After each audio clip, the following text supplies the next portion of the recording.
La ruée vers l'or des Français à Rio. Des titres olympiques pour les judokas Teddy Riner et Émilie Andéol qui créent la surprise pour sa première participation aux Jeux.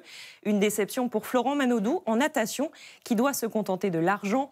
Heureusement pour le camp tricolore, la moisson des médailles ne s'arrête pas là. Antoine Sabardin avec nos envoyés spéciaux à Rio, Jérémy Moreau et Laetitia Simoes. Les Français font mouche depuis 2 jours. Cet après-midi, Jean-Guy Campois décroche l'argent en tir à 25 mètres. À 20 ans, il remporte la première médaille tricolore dans la discipline depuis 1988. Hier, c'était presque comme un 14 juillet à Rio. 2 Marseillaises pour le prix d'une en judo. D'abord celle du grand favori Teddy Riner. L'homme aux désormais 15 médailles mondiales s'impose presque facilement. Il brise du même coup la malédiction du porte-drapeau. C'est juste quelque chose d'énorme. Le rêve olympique qui se réalise, c'est grandiose.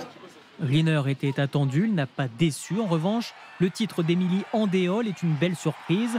Elle domine la championne olympique cubaine, Ortiz, pour s'offrir la plus belle victoire de sa carrière. Je réalise toujours pas ce que j'ai fait aujourd'hui, mais très très belle médaille. Lui voulait réussir ce qu'aucun nageur tricolore n'avait réussi, conserver son titre olympique.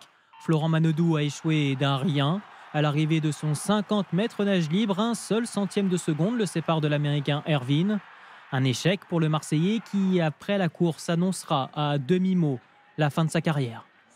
Dans le viseur de Jean-Charles Valandon, une médaille olympique attendue par la France depuis 24 ans. Valandon, passionné de chasse, est donc satisfait de sa 2e place. Au-delà d'être magnifique, c'est magique.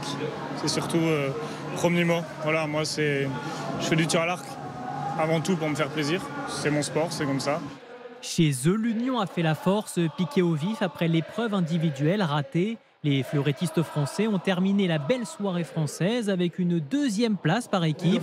Et c'est loin d'être terminé. Il reste encore 8 jours de compétition et autant de chances pour les supporters de faire la fête.